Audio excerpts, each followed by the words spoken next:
Rev up your engine!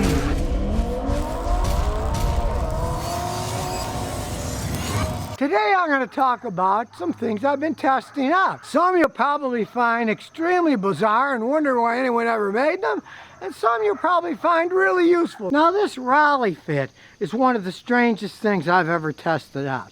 It's supposed to cool your seat while you're driving your car. It's got a unit the cold water goes through, that of course you sit on, and it's got a little cooling unit that hooks up to it. Now you're supposed to open this up and put cold water inside and seal it, and then get the whole apparatus and put it on your seat. I already got this great back shield on the driver's side, so we'll put it on the passenger side. When you sit on it and plug the device into your power socket, in this case over here, not that easy to do, it's a pretty cheap connector. Start the car, you can hear it pumping. It's got a low speed and a high speed. Pumps the cold water through here. You can see all the little fields that are filling up with water, and then it sends it back in here where the unit theoretically with a little fan cools it down again. Now I do have to say, this is one of the dumbest things I've ever seen. One, it's very cheaply made, but really, okay, it's supposed to cool you down in a hot car. Let's think.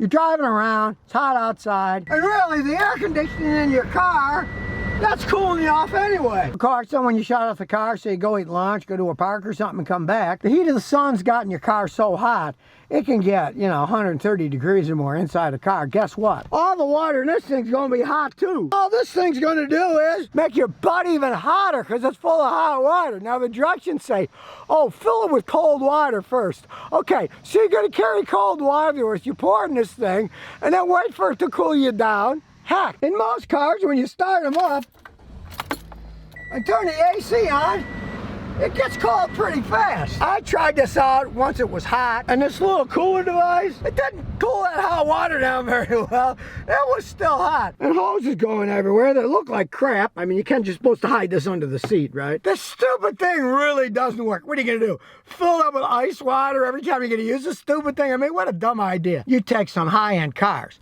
They have electronically air-conditioned and heated seats.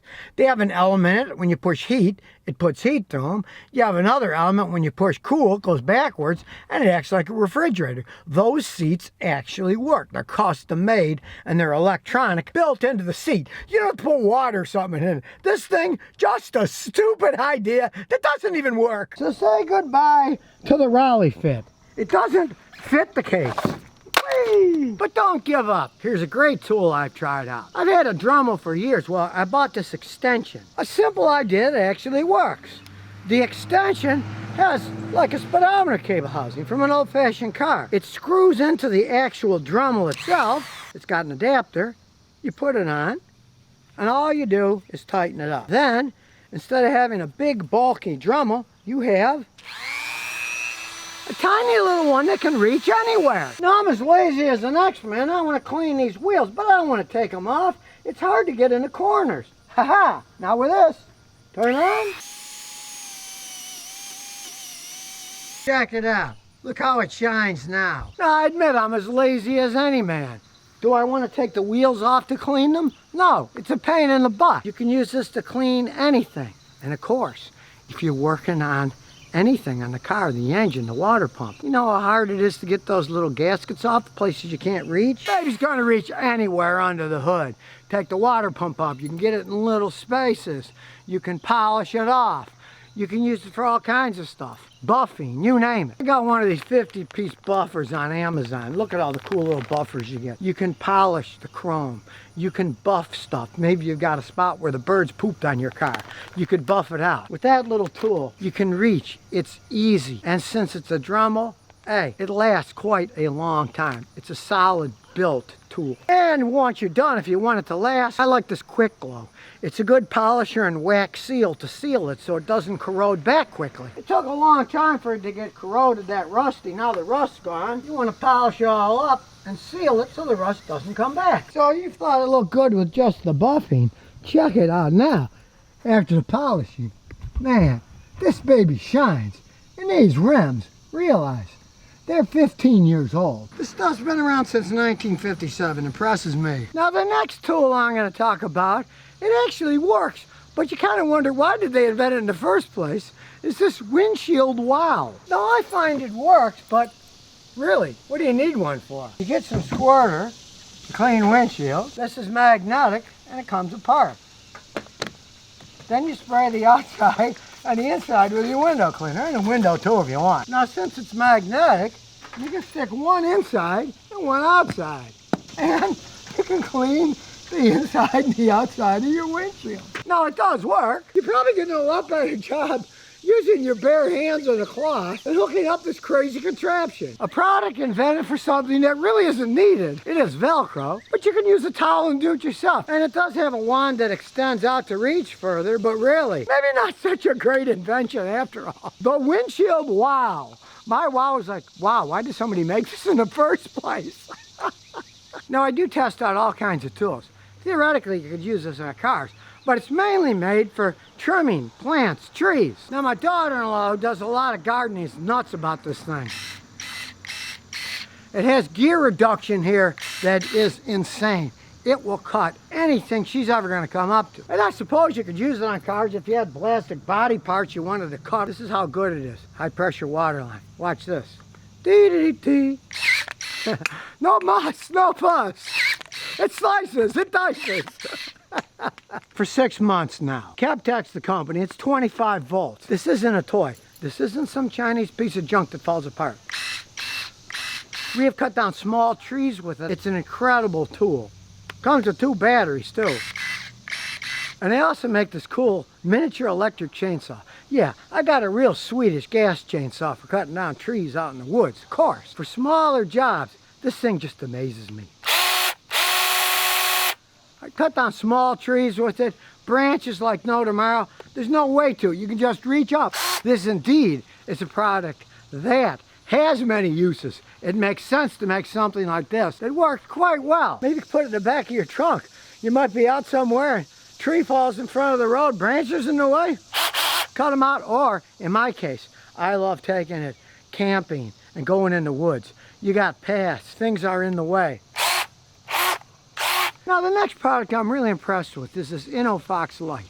It's thin, it's light, but it's super bright for working on cars. It has a magnet, so it stays in place. It's got a hanger, you can hang it. You want to put it on the wall? It's got a little picture frame holder so you can stick it on the wall, shine it wherever you're working. And of course it's a safety device too.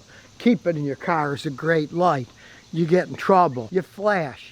You stick it on your trunk. Because really, is anybody gonna miss this? No, certainly not at night. How many times you lose things because you leave them by the side of the road or somewhere? Hey, this will stick wherever you put it, on metal. And I really like it because it fits in my pockets real easy. And it's flat. Unlike a flashlight that's round and bulky, this thing's flat. I've run one for 20 hours straight and it was still shining. No messing with batteries. Got the universal charge here. You can either do USB or you can do the micro port. So you can charge it up anywhere. There's a lithium-ion battery inside that lasts a long time.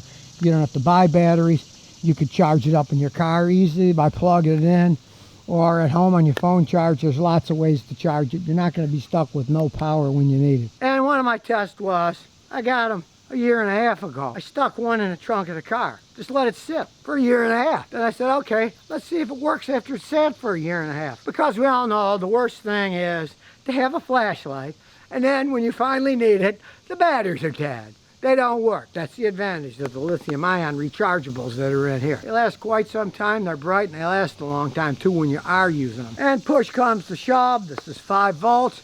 I've used it to recharge my phone when I was out in the middle of nowhere when I ran out of power. It's got a decent battery. It recharged the phone so I could use it. Very handy flashlight charger setup. Now people are always asking me about LED lights.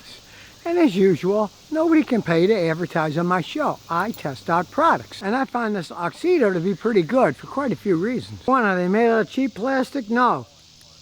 This is aircraft aluminum and I just hurt my finger hitting it. That's not cheap plastic crap that's going to melt. It's got a very good silent cooling fan here to keep it nice and cool. But heat is the main thing about these. This car came with regular halogen bulbs. They can get over 800 degrees. They get super hot. These things, they run maybe 110 degrees tops. Being LEDs, they last longer. These are supposed to last 30,000 hours, which is like 1,250 days in a row if you turned them on the whole time. Of course, I haven't tested them that far, But to compare, regular halogen bulbs, they're rated anywhere from 350 to a top of 1,000 hours. These things can last 30 times longer. But the main thing is, since they don't get hot, all your nice plastic lens stays clean. Notice it's not melting, it's not foggy. The heat of the halogen ones can actually melt the stuff inside. And I also put in a set of brake lights because you don't want the plastic back here melting either. You get an old car, you'll often see the brake light sockets are all melted because the brake lights are super bright and they get real hot. Look at the difference. When we take the temperature of a regular incandescent brake light bulb, you can see it's 254 degrees, but we'll take this out. I'm not dumb enough to touch it, so I'm using a paper towel so I don't burn my fingers. Even then it's hot. And we'll put in the LED bulb. Now here in the United States, laws that brake lights have to be red. As you can see, the LED is red itself, so you're even adding to the redness. But check out the temperature. We'll get the temperature going. As you can see, it's only 110 degrees Fahrenheit, quite a difference. So guess what, the LED brake light, once you put it inside, it's not going to melt any of these plastic housings. So you can't go wrong as long as you buy quality ones like this. There's less heat, they use less energy, and in this case, it's red, so your red brake lights are even redder. Better than a white light shining through a red lens. This is a red light shining through a red lens, so it's super red. And for the front headlights, you can get them in various brightnesses too if you want a little brighter. Look, all the new cars come with LED headlights and the good ones come with LED tail lights, brake lights, turn signals. Bulbs cost a lot less and work great with the modern designs as long as you pick the right ones. These headlight bulbs, they're aircraft aluminum. They're not cheap plastic that's going to melt or break. Which tools are good to buy and which are really a stupid idea that aren't even built correctly in the first place. So if you never want to miss another one of my new car repair videos, remember to ring that bell.